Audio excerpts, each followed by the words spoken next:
Okay. So, hello, Srisha. Welcome to our podcast. And for information, this is the first time I'm hosting somebody's podcast, and glad Okay. it's you.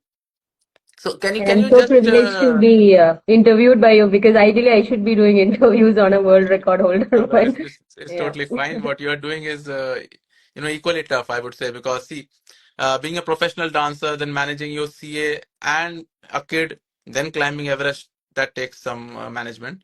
And can you share your brief intro about your background and a small intro of your mountaineering experience, and then we can start. So I'm from Kerala, born and brought up in Kerala till I turned 15. Then I came to Bangalore to pursue my higher studies like CA and graduation and all that. Then I'm here in Bangalore for almost 20 years. And I started dancing at the age of 5.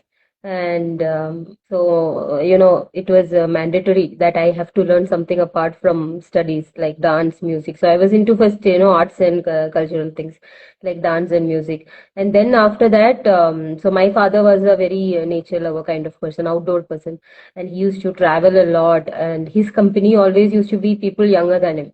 Like, maybe if he's 40, he'll be with people who are like 25, 30. So that is how he was happy. That's the kind of friends he had.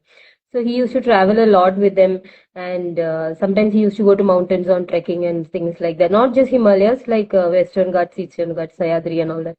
So once we went on a family tour to Kulu Manali, and just a road trip kind of thing, and that was at the age of 14 or 15. And then that's the first time I'm seeing Himalayan ranges, snow, and all that. So till then, we just know that something like this exists, and I really had no idea how even a snow feels like to touch. So that was the first time, and when I was coming back, I was feeling so sad, like I wanted to cry. I didn't want to leave this place. I felt like there is something, some part of me that belongs to this place, even though that was just a family fun trip. Then again, I joined him on trekkings like Kashmir Great Lakes and Goechal and things. And of course, the first trek was not nice because there were a lot of, bare minimum necessities, and someone who was born and brought up with all pampering, that was very difficult to adjust. But then gradually I fell in love with the mountains and I kept going. So that's what. But and what about you being CA? Like, see, because I have many CA Mhm. friends and they are deep into books. Okay. So from CA to mountains, that transition or how that thing happened, and that So too I'm like also into Everest. books. Yeah, so I'm also into books. I love books, and I used to read a lot. Now it has reduced a lot because of a lot of other things in the background. But I used to read a lot when I was a child, and now I've written a book. But it's not like I'm a nerd. I was a very nerdish person when I was in my college, and when I reached like 10th, 11th. Till then, I was also average in studies and all that. So my father was a person who always thinks that apart from studying, there is a life beyond that. So I even tell my colleagues like maybe I'm reviewing tax forms and all these things, I'm doing math from morning to night, but that's not what I am as a human being. And some people are different. Some people are okay with it, like job and comfortable life. But for me, that restlessness is there. Like I want to do more, be it dance, be it climbing mountains, and just reviewing these numbers and sitting there from day morning to night. That's very difficult for me. So I think that is what it is basically. And of Okay, course, seeing okay. my parents that way. Yeah. So now I have seen like because I know you from past Hmm. 2 3 years. Classical dance quite a difficult thing to master, and I've seen you dance, so you're Hmm. pretty good at it. Being a CA again a very difficult, and climbing mountains, Everest. Of course, it was difficult. So I'm sure you must have prepared for all three of these to clear it, to excel at it. So tell me about the preparation. How different was preparation from all three? Like from a dancer's perspective, from a CA, and from a mountaineer. So what difference in training per Hmm. se you had? So I'll tell you what is common in all these things. Okay, it's resilience. Okay, Like you have first. to keep going. So something that is common in all these three, and even my job. So it is resilience. Like you have to keep going, and it can get very tough. So firstly, if I talk about dance, we have to sit in a very deep grounded position. We call it triangle. So it's not like the normal squats. We keep our legs in a triangular way. I mean, sorry, it will look like diamond shape. So we sit kind like that and we dance for almost, so there is one something called as Margam, wherein there is a lot of dance numbers. So that can go up to 2 hours. And then we sit like that for almost, 1.5 hour, 2 hours. And in between we'll breathe, but this pressure on legs, it's way too much. So if you see a dancer's leg, it would be like very thick and strong, because we are on continuously in squatting position, and we practice almost every day, and we dance. So, and also one more thing is, because we are in that position, it gives a very strong hips, thighs and legs, very strong, spine would be very stiff and straight. And some positions, some steps in dance is like we need to keep our hands very stiff and dance, like there is no, it cannot be loose. Okay, there are some, yeah. So that stiffness and all that adds a lot to our back muscles, and then again, with that stiffness, there are, next step would be wherein there is a lot of flexibility that is needed. So you have to become very flexible to perform that step, and then focus and, concentration, because even though you are crying in pain, inside you'll be like crying in pain, but you have to give all expressions to the audience, smile, and all these things. So from dance, what I've learned is this resilience, and to keep going. So that is when you'll realize how much you are passionate about something in your life. And same way, your focus will improve a lot, and balance, flexibility. Now when it comes to the other training that I do, for mountaineering, that is strength training and CrossFit and running, uh, my legs, I don't feel pain on my legs when I work out. I feel pain on my upper body, but not compared to my legs. I don't feel anything on my legs when I work out or climb, because that, I think that's primarily coming from the dance background. And of course, a lot of workout in the gym and strength things. So I lift weights. I love doing that. So that is one thing. And now CA, like I said, it's not like I love the job. I think every CA is by, when they reach one part of their life, every accountant, they will be done with this work, because it's not an easy, nice thing. It's a interesting thing to just review numbers from morning to night, but you get paid well, so you have to go on with it. So again, it is patience, resilience, patience. You keep going, going, going, and without emotions.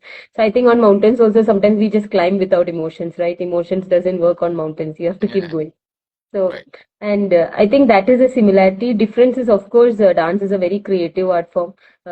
You have to, there is a lot of emotions involved. So when I'm dancing to one number, sometimes like I'm being an Yashoda, and I'm talking about Krishna, I become that Yashoda. But on mountains, you're just a human. There is no gender difference. You're no male, no female, no emotions, because emotions doesn't work on mountains at all. You're not even allowed to be negative for, you don't even have that luxury. And of course, when it comes to the job, you're just a machine, mechanical, and I think that's what it is. Right, right, right. Yeah, nice to listen this perspective, because I've seen very few, people with such varied personality coming to mountains. Also, like, a few years back, if you remember, we were on Mount Nun. I Mm. mean, I must agree, you were not in your prime shape in Yeah, that mountain. yeah. So what changed? What change did you bring about in your training, Mm-hmm. particularly, for you to enable from, Nun, where I think you Mm. had some issues, Yeah, difficulties, to summiting Everest. And that too, I guess you didn't have the best of weather also. correct. So Yeah. what did you change? You must be training before also, but what changed this time you did to enable such a feat? So when I was doing Kun, like before noon, I did Kun, and Romil sir was leading Kun that time. That time I was actually in the best of my shape, and I was very fast, and Romil sir like, you can carry weight, and I was just running.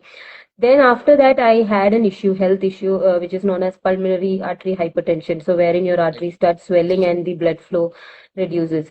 So I had to go through a lot of treatment, and because of that, I had to reduce the cardio exercises. Like I was doing strengthening and all, but cardio, I had to reduce it a lot.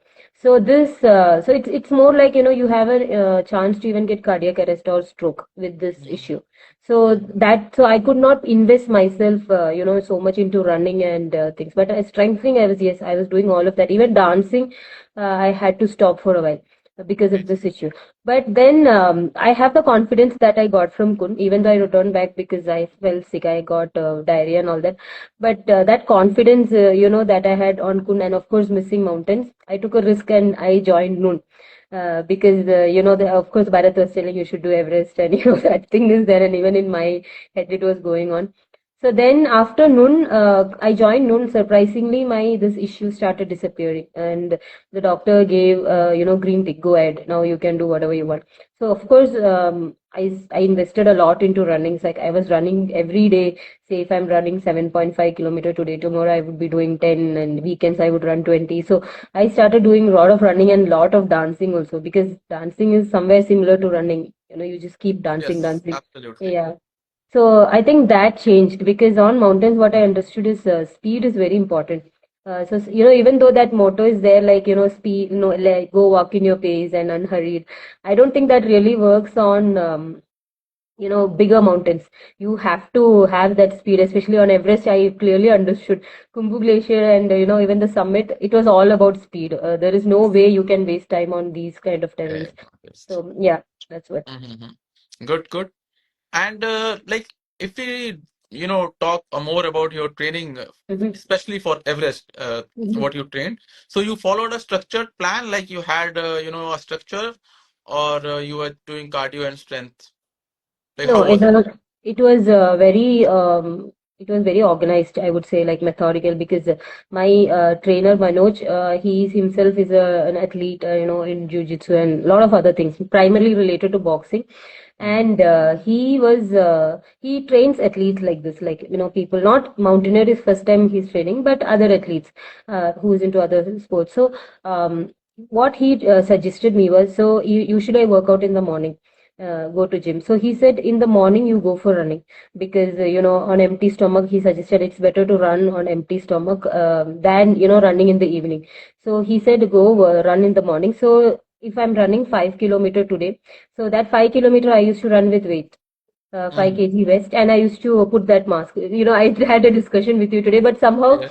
I felt that helps me a lot, because on Kun I did that, and that was, I know, breathing was very easy for me on Kun. So alternate dates I was doing this. Like when I was doing that 5 kilometer, I used to put this mask and vest, and even when I do stairs climbing, I used to put this mask and that 5 kilometer vest. I mean 5 kg vest, and the long run days, just easy run, and that I was doing the VO2 max. So VO2 I was max. Okay. yeah, I was doing like speed runs, but after, we have spoken a lot about, I think even in noon we spoke so much about VO2. So then Yes. I was doing VO2 during that alternate days, like 10 kilometer, 12 kilometer. Even when I was doing 20 or, more than 10, I would stick to VO2 for some time, and then I'll do speed running. So, I was doing that because I think that helped me with my speed and endurance. So what I've observed is I am an endurance athlete than a fast athlete, because I can keep going without being tired. So that is one thing. And evenings used to be, if one day is CrossFit, the next day would be strength training, because strength training, in the sense, I remember you saying, like, too much of muscle mass is not good. So then I started working out with very small weights, like 5 kg. Before, I used to take really heavy, lift really heavy, then I reduced and I increased the repetitions. So that, I think, made me a little more, the muscle mass reduced a bit, but at the same time you have that athletic build and speed and explosiveness. So yeah, and swimming. So I used to go for swimming also a lot, but in the water would be cold sometimes. So some days, of course, I skip it. But yeah, I think it's a mixture of all these, and of course dancing. So Yeah, yes, yes. Yeah, I truly believe that, a structured Mhm. training is far better than unstructured ones, because unstructured, we do something this week, we Mhm. do something that next week, and, Yeah. it's not helping. And as you rightly pointed out, I've also told many people that, Mhm. you have to run slow in order to increase your endurance. Correct. So Yeah. VO2 run is like, for mountaineers, so VO2 run is Exactly. very, very Yeah. important. Okay, so which exercise you hated the most? Always there is one Um, exercise, we all hate yeah. it. Like we don't want to do it. So there is this broad jump burpees, right? Like you do this broad jump and then you do a burpee. And Burpee. my trainer used to make me do all these CrossFit workouts with the 10 kg vest. So, without weights, it was very easy. I used to go very fast, but with weights, oh my God, I used to cry. And even box jumps, he used to make me do with weights. So, Weights. yeah, he was so, I mean, I don't know what got into it. He's like, you're submitting Everest, now you have to do. And even if somebody comes and tell me, Srisha take rest, he would just scold them a lot, and he would be like, you do this. And I used to sometimes, sometimes some days he forgets about this vest, and I'll be silent so that he doesn't remember. But he'll be like, "No, you wear the vest and work out." Even now, the same kind of training is going. Like he makes, but I think that helped me to carry weight on Everest. Yeah, Yes, it helps. Weighted vests yeah, always help. yeah. And like yes, you should at least do walk and some kind of Mm-hmm. runs Yeah. per week. Like you should Mm. have few hours invested in wearing a vest and doing an activity. Yeah. Burpees are excellent, running is excellent, inclined walk, Mm. stairmaster, whatever. Yeah. So now let's come to your journey on Everest. By the way, which mountain you have submitted before Everest? Spangnacri. It's in Leh, next to Calgary. Okay. Oh, okay, next to Calgary. And before So that, before that, Mentok, Mentot. Okay. and then before that, Utikangri. But you never touched 7,000 meter before Everest, right? No, it was on noon. I think we reached Camp 3, right? Camp 3, and then we had to Camp return 3. back from there. Yeah. Yeah, yeah. That's not nice, nice, good. So, how was the journey on Everest? Because since you have not touched 7,000 before, so Mhm. even Camp 3 is must be new to you, Yeah, right? yeah, Because Camp 3 is 7,000. yeah. So, how was it? Let's hear from you. So, Everest, I don't know what to say because Romy sir was telling me you have suffered a lot. I think you're the person who went through a lot of torture in Everest. In when we were doing Lobuche. So something I observed, sir, is because of very structured training, like very consistent. It was very consistent. There's not even one day I took rest. I was much faster this time compared to noon, and the same I observed on Spangnak and Mentok. So when we were doing Lobuche, my leg got caught inside, two rocks, and then I got a swelling. So I submitted. So Bharat is like, why are you climbing so fast? You come slow. So I think it was around 5 hours, 45 minutes that I took for submitting Lobuche. And he's like, you're too fast. Don't go this fast. You have to go slow. And yes, my leg was swelling and I was the slowest when I was descending. So my Sherpa Chakrada, I used to wait in every spot. And, it took a lot of time for me to get back to Lobuche camp village. And from there, then we came to base camp for training. So, training time, I had so we were going to we were going through Kumbu for rotation. And then I fell down, I injured my eye and I broke my teeth. My teeth also broke between. And then, my Sherpa is like, what are you up to? And then we reached camp to in between training. There were trainings in between. So there was one time. I mean, it was like a proper ice wall, blue ice, and then I got the swelling again. And when I was rappelling down, I fell down, and it was like a. And then they had to come rescue me and all these things. And then I was very like I was scared. What if this happened during summit push? So then while coming back from, during the summit push, again I fell into a crevice because, Chakrada was like, you're a very small person, so I'll find a small spot for you to cross. Then he took me to some other place. Everybody was jumping through the crevice in a normal route, like the route which people usually take. So he found a small spot for me. I think he assisted. Maybe he thought it is safe. And when I was jumping, it all crashed and I fell into the crevice. So in that fall, something happened to my rib. Like I could feel Oh. I could feel some sort of pain, and that pain lasted till I reached back Kathmandu. And Mhm. then again, Dandu was there. Dandu is like technically very sharp. Yeah. So Yes. Dandu immediately, like, he jumped and he just lifted me up and all that. And then we went to camp 2. So I skipped camp 1 when I was doing the summit push. So Yes. Robi sir said just directly go to camp 2. Yeah. Yeah, and yeah, we reached camp 2. Then I took 1 day rest on camp 2 because of this rib pain, and it was a 14 to 15 hours. And camp 2, right, it's very hot. So I felt like a little bit dehydrated. So my chef also told, let's take 1 day rest. It is okay. And then we went to Camp 3. Camp 3 was a very nice climb. I mean, I loved it. I don't know why. I think among everything, Camp 2 to Camp 3 is what I love the most because I was very fast, 100%. Again, that took only 5.5 hours or something for me, and it was very nice climb. And then we reached Camp 2 and Camp 3. We rested for a while. And then while going to Camp 4, then the real drama of Everest started. Till then, even on Camp 3, I was fine. Like I was sitting without oxygen cylinder because usually people start using Yes. oxygen from Camp 3. So I was completely fine. I was okay. I did not even feel tired. I was like completely fine.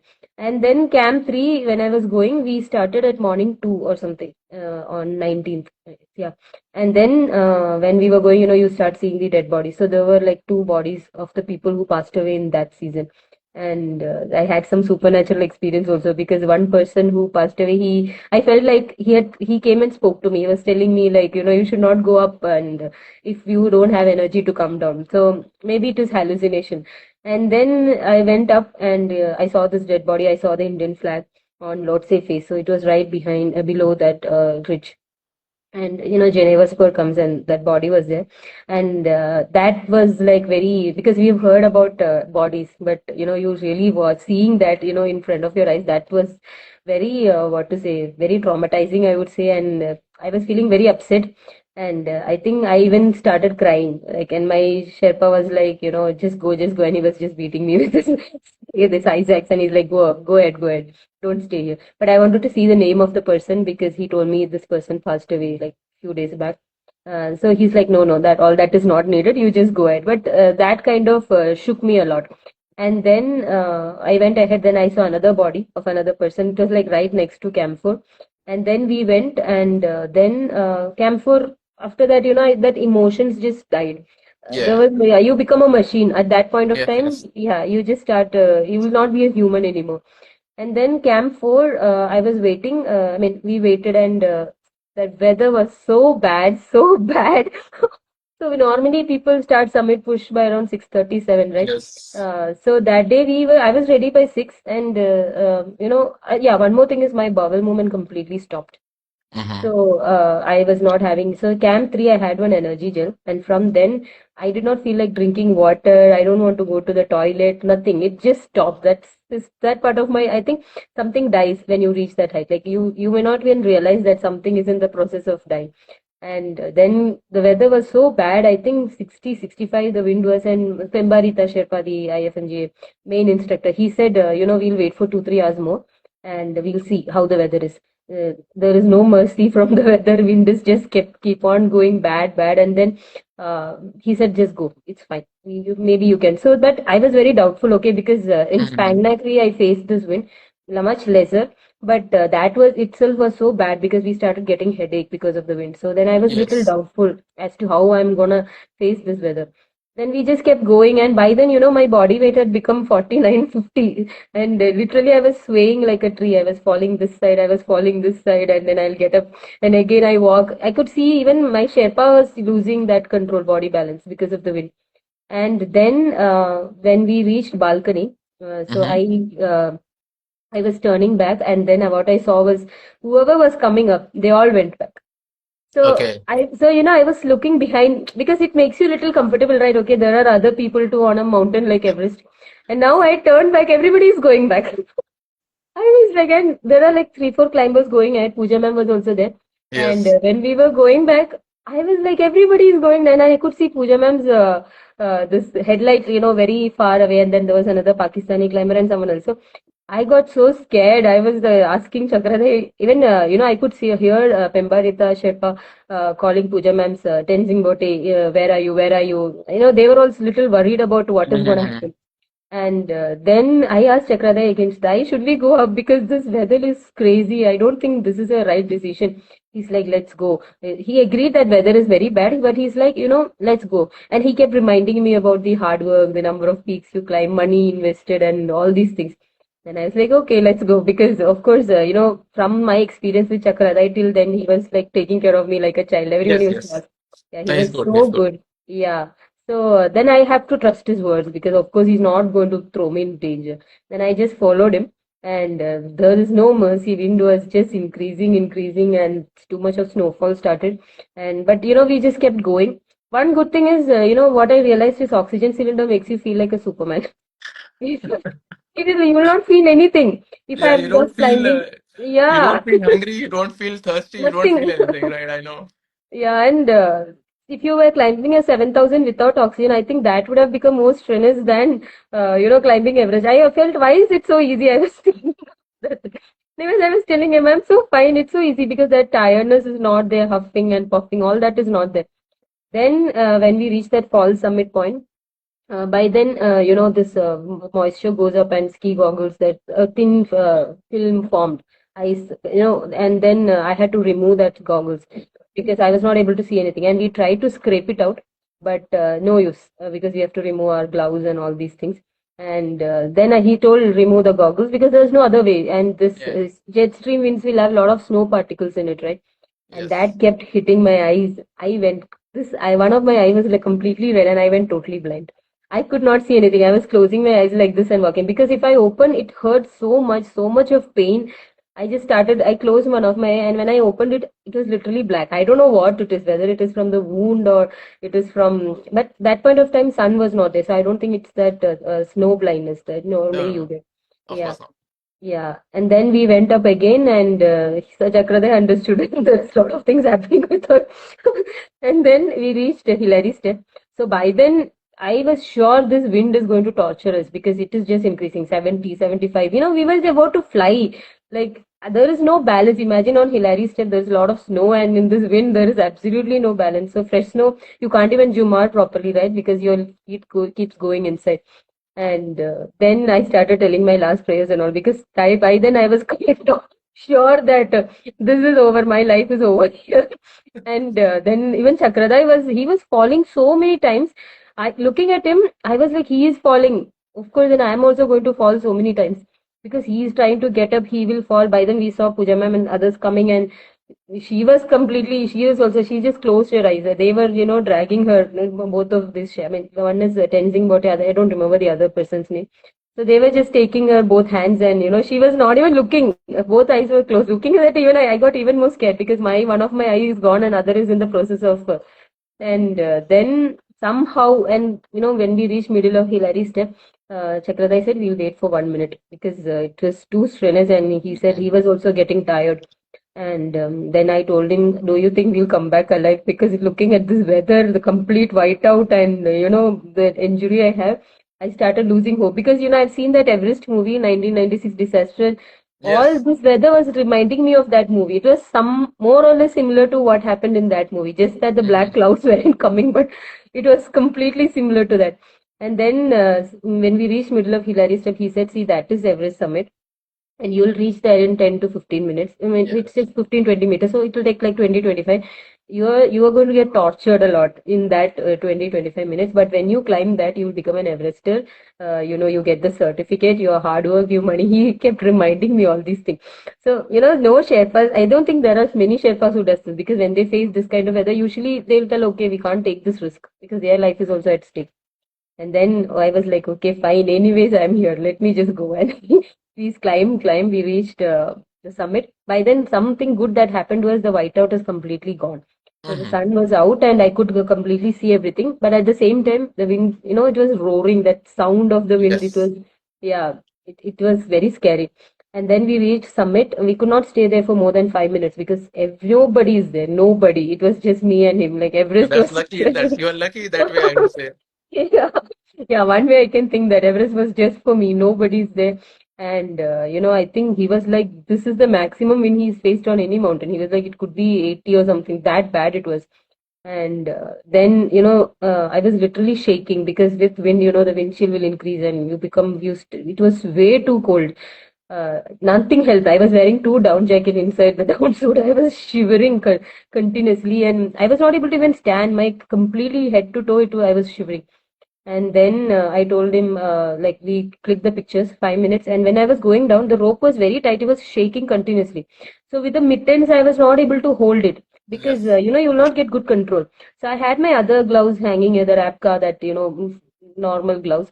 So I thought I was wearing very thick liner. And I thought 10, 15 seconds to take that and wear, I felt like electrocuted because the frostbite. I felt my whole body got electrocuted. Something happened. I was just frozen for 2, 3 seconds because I don't know how to react to this pain.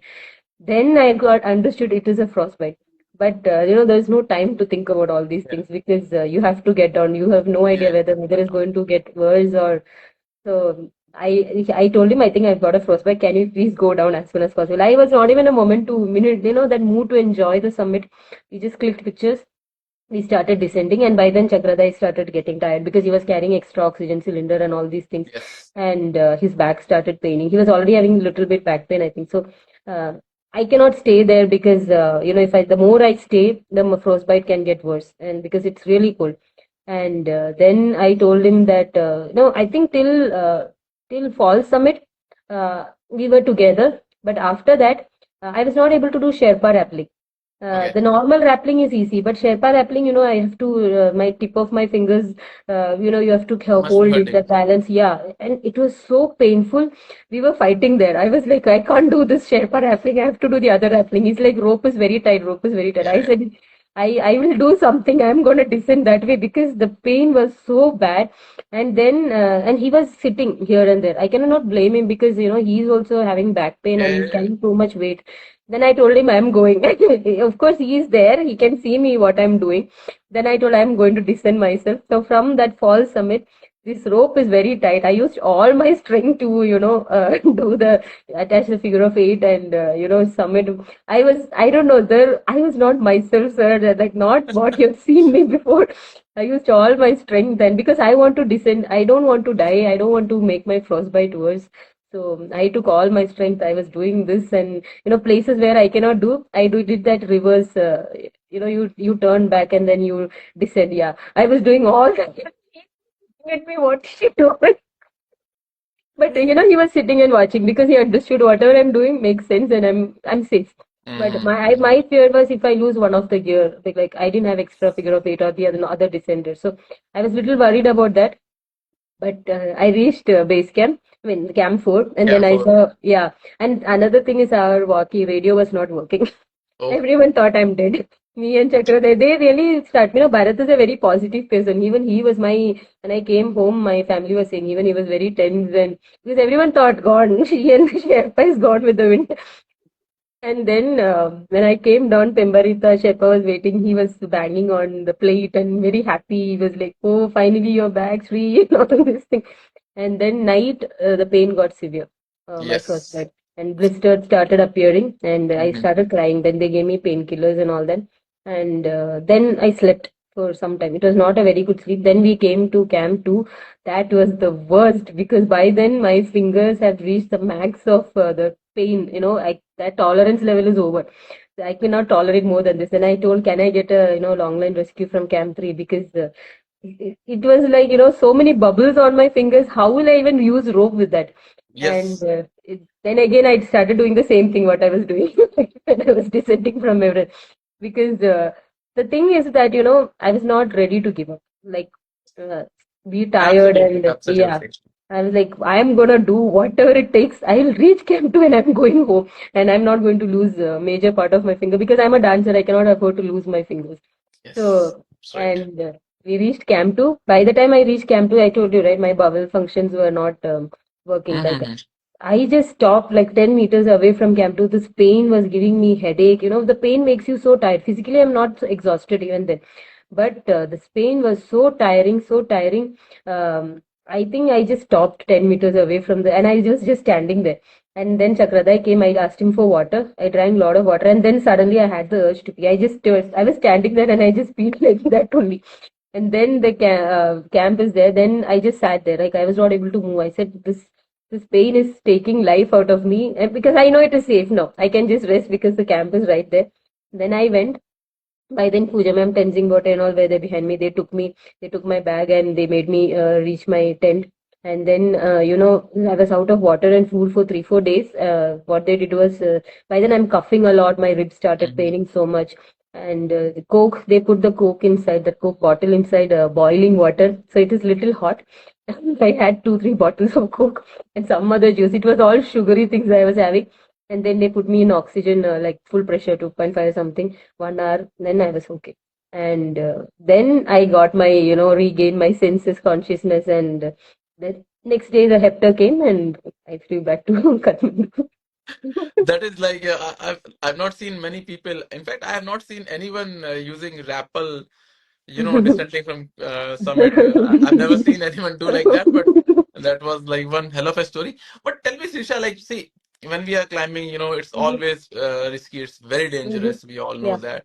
So, Mhm, as a mother, Mm. What were your thoughts? Because uh, no matter how much we try to block our emotions, they're Mm-hmm. always there. And as Yeah. a mother, what were you thinking? Because you have been in some serious situations, right? So that their phase, literally their phase was the motivation to fight all this. So, sir, when I went up, right, I saw these bodies, I was not thinking about submitting. So I was thinking, I'm not going to become a fool here. I know, I've spent all the money that I've spent on Everest is from my pocket. So what they tend to do is they will be thinking, okay, I've spent so much hard work, now I'll just go, no matter what happens, I'll go. But when I was leaving my home, like when I was coming to Kathmandu also, one thing I kept telling myself every day is, I'm not making stupid decisions here. It might have costed me a fortune, hard work, everything is there. I might even be depressed when I come back because I could not submit Everest. Yeah, of But course. yeah, but I am not making stupid decisions. That was something I was telling myself every other day. And even when I was submitting, going for, every second I used to remind myself. And these bodies, I've heard that, Everest, every other mountains teaches you something, but Everest teaches you to be humble and to gives you a reminder that, your pride does not work on Everest or your ego does not, because these bodies are like testaments for that. And so seeing that, I was even more convinced that I have a family waiting, and that's more important to me than Everest. Even now, I would say summiting Everest was not as important as being with my family. So Yes, of that was course. something I kept reminding myself, even when the weather was bad and all that. I think that is something that pushed me. So, it takes out something that you don't know about yourself so far. So I think that's what it is. So you ever climb Everest again? No, no, no. So how much impact did training have on the actual climb? Hmm. If we put perspective, like the amount of hours you put in training, and Hmm. what was the impact? How did it, shape the journey up there? So, one thing is mental endurance. So, what I realized is, on Everest, you are with different kind of people.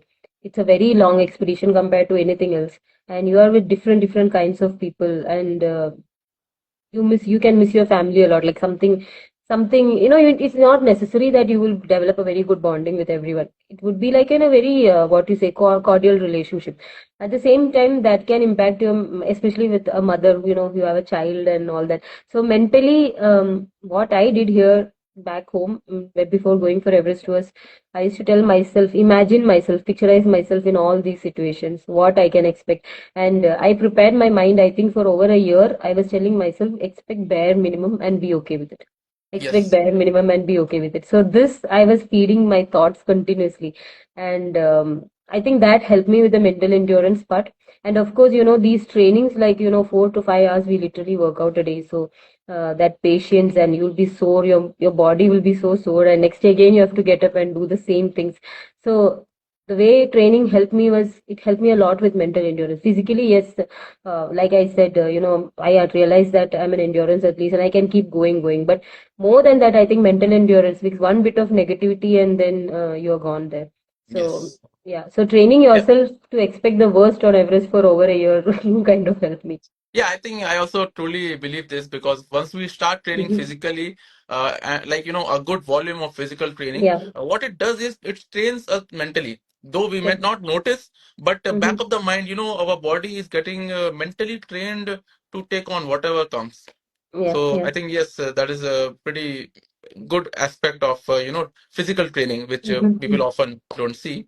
Yeah. So, Sisha, what advice do you will have for newcomers, for people like there are Hmm. countless people who want to climb Everest? What advice will you give regarding to training and how to go about it, and how much So, time they should prior attempting Everest? How much mhm. time before they should start a structured plan and everything? So when I submitted Everest, so many people messaged me asking what's the cost of Everest. And they were not asking what experience you need to submit Everest. Yes, What they were asking is what's the cost. And my yes, this news had come on a lot of social media platforms, and I saw comments like, one day I'll become rich and I'll do this. Okay, so that's a very wrong approach to it, because when I was an amateur, of course, I had no idea.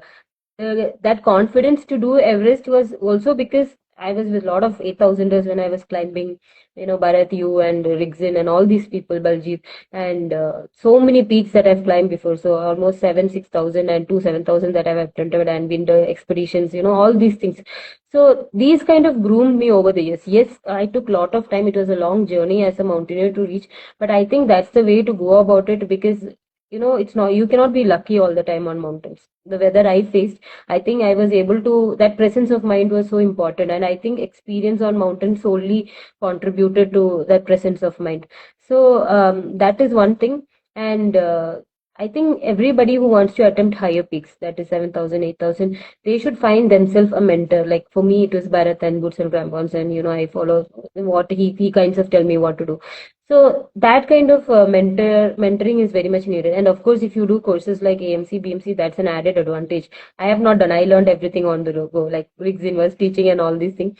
But of course, that's an added advantage. But this whole experience, wherein you climb lot of peaks, I don't think that you get even if you do AMC, BMC. The experience from being in expedition, your mindset and what to expect, because people can get panicked when they Yes, do peaks. absolutely. And yeah, so all this panicking and all these will not be there if you have experience. And even the support you need, like, to some extent you have to be independent on mountains. So all that comes from experience. So don't worry about the cost now. Money you can make, you will lose, you will gain. So that's what it is about money. But experience is very important because staying alive is more important than Everest is a road to fame, honestly. More than any other peak, if you climb Everest, no, you get some fame and recognition because people, it's like some sort of amusement for people. But I don't think you should take shortcuts to climbing Everest.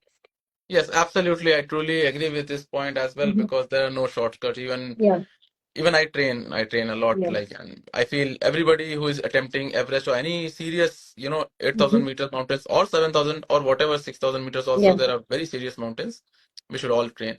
So, Trisha, one last question. What's next? Like, what's the plan ahead? Road ahead. Where is it going now? So firstly, I actually wanted to do MLM this year, but my first bite, I have to abort that plan. But I have a lot of things in my mind, like, these High Rocks and Yoda and all this coming. And then I want to start doing Ironman triathlons. And I've been planning from long time for that, but I was fully focusing on Everest. But so I'm actually good at swimming. So I thought, next should be Ironman, or maybe I'll start with the 70 half Ironman and then I'll go into the full. But Mhm. mainly it is, till now Everest was there, so you were always focused and you are always doing something. Now, I think that should be there in everyone's life, something to look forward to.